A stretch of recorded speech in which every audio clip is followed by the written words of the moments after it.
ये सेशन भाई आप लोग के लिए काफ़ी इंपॉर्टेंट होने वाला है और इस सेशन में हम लोग कुछ important numerical based MCQs question को सॉल्व करेंगे जो कि आपके एग्जाम में पूछा गया है भाई, या फिर कहिए ज़्यादातर एग्जाम में बार बार पूछा जाता है।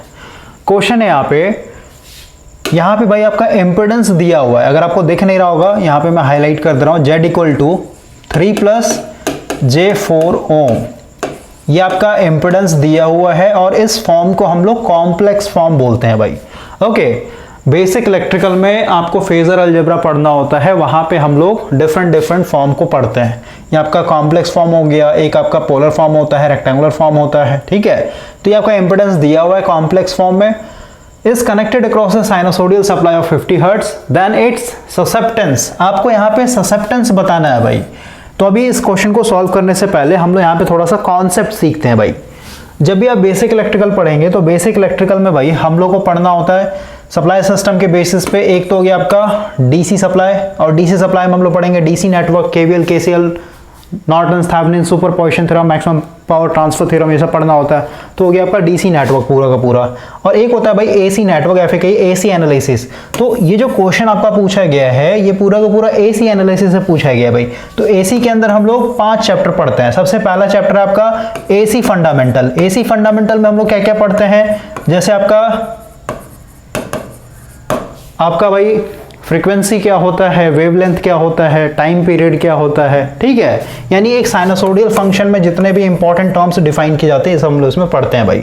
ओके, दूसरा चैप्टर होता है आपका फेजर अलजेब्रा। इसमें हम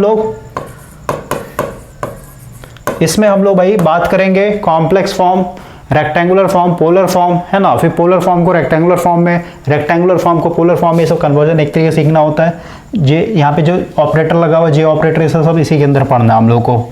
तीसरा चैप्टर होता है आपका AC series circuit. AC series circuit जिसमें हम लोग एसी सीरीज में रेजोनेंस से सब पढ़ते हैं भाई। उसके बाद फिर आपका फोर्थ चैप्टर जो होगा आपका, ये होगा आपका एसी पैरेलल सर्किट। ओके, इसमें भी आपको रेजोनेंस से पढ़ना होता है। और लास्ट चैप्टर होता है भाई आपका 3 फेज या फिर कहिए पॉलीफेज सिस्टम। ओके, जिसमें हम लोग स्टार डेल्टा ये सब पढ़ते हैं।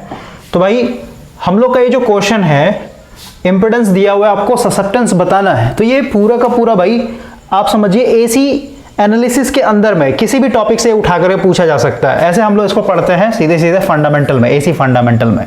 ओके, तो अभी हम लोग बात करते हैं भाई, हम लोग ऑलरेडी पता है इंपिडेंस का मतलब क्या है। इंपिडेंस क्या होता है भाई, जेड इक्वल टू हम लोग लिखते हैं ना आर प्लस माइनस JX, ठीक है। प्लस माइनस क्यों, क्योंकि भाई यहाँ पे ये देखना पड़ेगा कि भाई आपका सर्किट जो है इंडक्टिव सर्किट है या फिर कैपेसिटिव सर्किट है। अगर आपका इंडक्टिव सर्किट है तो इंपिडेंस इक्वल टू क्या लिखते हैं, Z equal to R plus JXL। Capacitive circuit है तो क्या हो जाएगा R माइनस JXC। ओके, अब इसमें देखिए ये आपका रेजिस्टेंस हो गया और ये आपका रिएक्टेंस हो गया भाई, और ये Z मतलब इंपिडेंस हो गया, ठीक है। अब हम लोग भाई अगर इंपिडेंस का अगर हम लोग रेसिप्रोकल ले लेते हैं, ठीक है, यानी 1/Z कर देते हैं। 1/Z इक्वल टू क्या हो जाए इधर 1/R plus J plus minus कर लेते हैं JX, ठीक है। तो भाई 1/Z को हम लोग क्या बोलते हैं, एडमिटेंस बोलते हैं, ठीक है। इसको हम लोग एडमिटेंस बोलते हैं और इसको हम लोग Y से रिप्रेजेंट करते हैं भाई। और इस पूरे पैरामीटर को, यानी इसको मैं ऐसे ओपन करके लिख सकता हूं 1/R प्लस 1/JX, ठीक है। तो 1/R का मतलब होता है भाई कंडक्टेंस, ओके ना। तो यहां पे मैं लिखता हूं 1/Z को मैंने एडमिटेंस यानी Y से रिप्लेस कर दिया, 1/R को मैं यहां पे G लिख सकता हूं, और 1/X को मैं क्या लिख सकता हूं, एक तरीके से ससेप्टेंस बोलते हैं भाई, इसको हम लोग B से रिप्रेजेंट करते हैं। ओके, और क्योंकि यहां पे प्लस माइनस रहेगा, ओके ना, प्लस माइनस रहेगा भाई, जैसे यहां पे था ना Z equal to R plus minus JX, उसी तरीके से यहां पे रहेगा Y equal to G plus minus J beta, ठीक है। यहां पे G क्या है, G मेरा यहां पे कंडक्टेंस है, कंडक्टेंस, और ये B मेरा क्या है, यही ससेप्टेंस है भाई। Okay, susceptance. ओके, अब देखिए Y इक्वल टू, जैसे हम लोगों ने इंपिडेंस को तोड़ के लिखा ना भाई, कब प्लस लिखेंगे कब माइनस लिखेंगे, तो जो हम लोग का RL सर्किट होता है उसके लिए हम लोग का ये प्लस होता है, Z equal to R plus JXL। और वही RC सर्किट होगा यानी कैपेसिटिव सर्किट होगा तो Z equal to R minus JXC होगा। यहाँ पे जस्ट उल्टा होता है, कब प्लस लगाएंगे कब माइनस लगाएंगे, ये समझिए। G प्लस लगा दिए, इसका मतलब क्या, ये कैपेसिटिव सर्किट के लिए भाई यहाँ पे प्लस हो जाता है, ठीक है ना।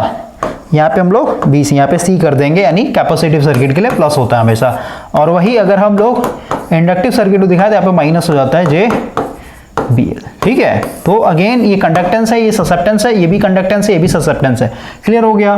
तो भाई आपको यहाँ पे समझ में आ रहा होगा कि इम्पिडेंस मेरा यहाँ पे दिया हुआ है, इम्पिडेंस मेरा यहाँ पे दिया हुआ है। अब हम लोग क्वेश्चन को सॉल्व करते हैं। इम्पिडेंस मेरा दिया हुआ भाई Z equal to 3 plus J4, okay. और क्योंकि प्लस लग गया इसका मतलब सीधी सीधे आप बता सकते हैं भाई ये कैसा सर्किट रहा होगा, ये एक RL सर्किट रहा होगा, ओके। तो इसका भाई मुझे ससेप्टेंस बताना है भाई। तो अब देखिए हम लोग क्या कर रहे हैं, रेसिप्रोकल कर रहे हैं। 1/Z करेंगे तो क्या हो जाएगा, ये हो जाएगा 1/3 प्लस J4, सही बात है। इस क्वेश्चन को हम लोग यहां से साइड करते हैं और यहां पे 1/Z को भाई हम लोग Y लिख सकते हैं, और या फिर इसको हम लोग बाद में लिखेंगे, इसको ऐसे रहने देते हैं 1/Z। और हम लोग यहाँ पे क्या कर रहे हैं, रेशनलाइज कर रहे हैं भाई इसको, ओके। रेशनलाइज कैसे होता है, ये प्लस है तो ऊपर में माइनस, ओके। और नीचे में भी हम लोग को 3 माइनस J4 रेशनलाइज कर दिया हम लोगों ने। अब देखिए इसको हम लोग लिख सकते हैं 1/Z equal to 3 minus J4 divided by, ये हो जाएगा भाई। इसका हम लोग क्या कर रहे हैं, इसका भाई अगर देखें ध्यान से, ये कॉम्प्लेक्स फॉर्म में है, ठीक है। इसको अगर हम लोग भाई पोलर फॉर्म में चेंज करें, पोलर फॉर्म में मतलब क्या, कॉम्प्लेक्स फॉर्म कैसा होता है, A प्लस J बीटा होता है भाई, ठीक है। जैसे x equal to A plus, ये हम लोग कॉम्प्लेक्स फॉर्म बोलते हैं। और एक पोलर फॉर्म होता है, पोलर फॉर्म कैसा होगा, एक इसका मैग्नीट्यूड होगा और एक इसका एंगल होगा, R एंगल थीटा, इसको हम लोग बोलते हैं भाई पोलर फॉर्म। तो हम लोग इसको क्या कर रहे हैं, एक तरीके से पोलर फॉर्म में लिखते हैं भाई।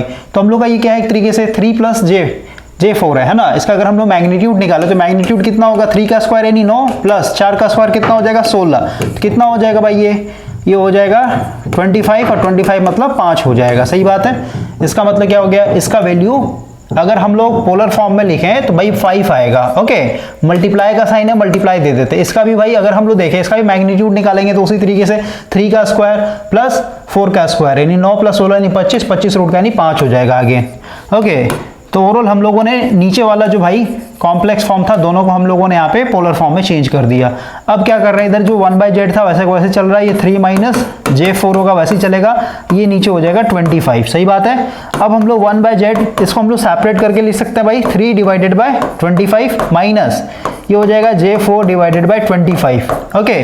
तो हम लोग को पता है भाई ये 1/Z को हम लोग यहाँ पे 1/Z को हम लोग क्या लिख सकते हैं, एडमिटेंस लिख सकते हैं, ठीक है। और हम लोग को पता है एडमिटेंस में जो रियल पार्ट होता है, देखिए जिसके साथ J लगा हुआ भाई इसको हम लोग इमेजिनरी पार्ट बोलते हैं, और जिसके साथ J नहीं लगा उसको रियल पार्ट बोलते हैं। तो हम लोग को पता ऑलरेडी, अभी जस्ट मैंने आपको समझा भाई कि जो हम लोग का एडमिटेंस होता है क्या होता है, G प्लस माइनस JB।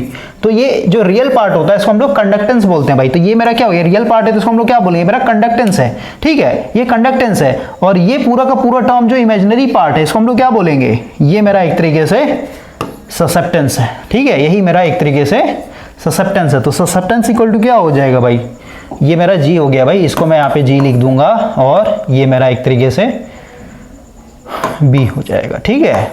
समझ में आया बात को। तो आपसे क्वेश्चन में ही पूछा था भाई आपको ससेप्टेंस बताना है, तो यही ससेप्टेंस हो जाएगा, 4/25 आगे में J लगा हुआ रहेगा, ठीक है। तो ऑप्शन के हिसाब से चलते हैं, ऑप्शन में क्या क्या दिया हुआ है आप देख रहे हैं। ऑप्शन में भाई आपका साफ साफ लिख दिया गया है -4/25, यही तो आया आपका 4/25, ओके। अब माइनस भी देखना भाई, माइनस ये देखिए ये फोर्थ ऑप्शन भी है यहाँ पे, ओके ना। तो माइनस आपको यहाँ पे लेके चलना पड़ेगा, क्यों माइनस, क्योंकि भाई माइनस ही आपको डिफाइन करेगा भाई कि ये आपका कैपेसिटिव सर्किट है या फिर इंडक्टिव सर्किट है। क्लियर हो गया। नेक्स्ट क्वेश्चन के ऊपर आते हैं भाई।